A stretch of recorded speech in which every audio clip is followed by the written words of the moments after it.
دوسرے کا تعاون لیتا ہے. ٹھیک. پاکستان کا معاملہ یہ کہ ایران سے اس کے تعلقات اچھے ہیں, اس کا ہمسایہ ہے. ایران سے بھی ہمیں اچھے تعلقات رکھنے ہیں, اور سعودی عرب کی جو ہماری دوستی ہے وہ ایک تاریخ میں پیوست ہے, اور ہمیں اس کا تعاون بھی لینا ہے. بجائے اس کے کہ ہم شکریہ ادا کریں, کبھی کوئی عجیب و غریب راگنیاں لاپی جا رہی, کوئی کچھ کہہ رہا ہے, کوئی کچھ کہہ رہا ہے, کوئی کچھ کہہ رہا ہے. ایک سرخی تو یہ ہے کہ فارن پالیسی فار سیل. ہاں, اب دیکھیے اتنے بڑے احمق لوگ ہیں, کوئی لندن میں بیٹھا ہوا ہے, کیوں نیو یارک میں بیٹھا ہوا ہے, یہاں پھپتیاں کس رہے ہیں پاکستان کے اوپر. ان کو شرم آنی چاہیے. کیا یہ پاکستان نے تو امریکہ کو خرچہ پالیسی نہیں بیچی اپنی؟ آج تک اسرائیل کے حق میں ووٹ نہیں دیا پاکستان نے, امریکہ کے سارے دباؤ کے باوجود. آج تک کسی امریکی جنگ میں ایک سپاہی نہیں بھیجا, نہ ویتنام میں, نہ کوریا میں, نہ عراق میں. تو یہ باتیں کہاں کی کرتے ہیں بیٹھے ہوئے. شاہ صاحب, ایک بریک کا وقت آ گیا. بریک کے بعد ہم آئیں گے اور کچھ وہ ملیشین ایئر کرافٹ پر بھی بات کریں گے, اور پھر آپ کے سوالات بھی شامل کریں گے پروگرام میں. آپ دیکھتے رہیے نقطہ نظر.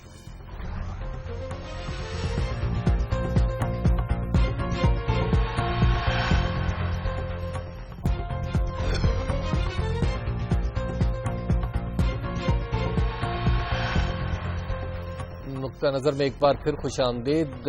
آپ کے سوالات شامل کرنے سے پہلے ایک چھوٹی سی گفتگو کر لیں شام صاحب ملیشیا کے حوالے سے, کہ اس کا طیارہ فلائٹ 370 غائب ہے اور ملی نہیں رہا. ہمارے رضوان رضی صاحب ہیں, آپ ماشاءاللہ بڑے سینئر اینکر اور جرنلسٹ. بالکل, انہوں نے ہمارے دلائل کی داد دی ہے سعودی عرب کے حوالے سے. یہ بڑی ریئر بات ہے. بالکل, ان کو داد دیتے ہوئے دیکھا نہیں میں نے. جی, بڑی قیمتی داد ہے یہ. جی, تو بہرحال یہ ملائیشیا کا طیارہ جو ہے, دیکھیے زمین کھا گئی, آسمان نکل گیا, کیا ہوا, کہاں گرا, نہ ملبے کا کو پتہ چل رہا ہے, نہ کچھ سراغ لگ رہا ہے, اور نہ یہ معلوم ہو رہا ہے. اور کئی گھنٹے تک تو اس کا سگنل اس میں سے آتے رہے, اور موبائل ٹیلی فون بھی آن رہے. اور ملائیشیا کی گورنمنٹ نے تو جادوگر جو تھے ان کو بھی بلایا. اچھا, ہمارے یہاں دیکھیے منجم اور یہ ستارہ شناس سب طرح طرح کے ہیں نا. بالکل, تو وہ دعوے کرتے رہتے ہیں کہ ہم یہ بتا دیں گے.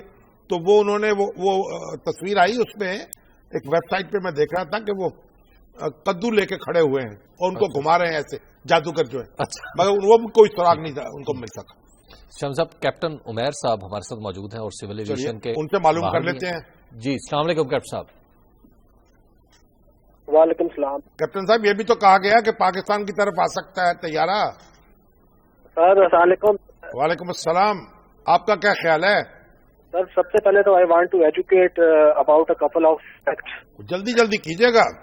جی, and about the mystery of flight 370. یہ کس طریقے سے میں نے دیکھ رہا ہوں کہ پوری دنیا کو شامی صاحب بیوقوف بنایا جا رہا ہے. ان کی نیت ہی خراب ہے. نہیں تو کیا, کیوں بیوقوف بنا رہے ہیں, کیا چاہتے ہیں یہ؟ سر پہلی بات تو یہ کہ جو 777 ایئر کرافٹ ہے وہ دنیا کی لیٹسٹ فلائنگ اکوپمنٹ مشین ہے, اور لیٹسٹ نیویگیشنل سسٹم جو ہے. ٹھیک ہے. تو اب یہ باتیں کرتے ہیں کہ یہ یہاں سے ڈس انٹیگریٹ ہو گیا. نہیں, مگر کہاں گم ہو گیا پتہ تو نہیں چل رہا نا یار. سر میں آپ کو سب سے پہلے ایک ہماری جو بوئنگ ایئر کرافٹ ہے ان کے اندر ایک سسٹم لگا ہوا ہے جسے ایک آرس کہا جاتا ہے. ایک آرس وہ سسٹم ہے جس سے تھرو سیٹلائٹ ایک منٹ کا ڈیٹا, ایک سیکنڈ کی جو انفارمیشن ہے وہ بوئنگ کمپنی کے پاس وہ ریکارڈ ہو رہی ہوتی ہے. تو نہیں ہوئی نا اس کی ریکارڈ. یہ ڈینائی کر رہے ہیں اس چیز کو. یہ چیز اگر سامنے لانا چاہیں, جو اگر یہ وہ انفارمیشن سامنے لے آئیں جس کے تحت ان کو پتا ہے کہ اس وقت وہ اگر جو جہاز کا پائلٹ ہے وہ standard operating procedure S O Ps کو اگر وہ برسٹ کرتا ہے, اگر کوئی لمیٹیشن برسٹ کرتا ہے, تو اسی وقت اس کی ساری جو انفارمیشن ہے تھرو ڈاٹا وہ تھرو سیٹلائٹ وہ ان کے پاس چلا جاتا ہے. نمبر 1. اب یہ کوئی ایک آج کل تو جتنا ٹیکنالوجی کا دور ہے بھائی میرے, نہیں یہ ساری چیزوں کے باوجود تو نہیں پتہ چل رہا نا اس کا. سر آج کل دیکھیں, آج کل تو ایک موٹر وے کے اوپر ایک اگر جاتی ہے تو وہ بھی اگر ڈی ٹریک اگر گاڑی انٹر ہوتی ہے اور ایگزٹ لیتی ہے تو وہ بھی اس کا پتہ چل جاتا ہے کہ کہاں سے وہ انٹر ہوئی ہے اور کہاں سے وہ ایگزٹ لی ہے. یہی تو سوال ہے جس کا جواب آپ نے دینا ہے.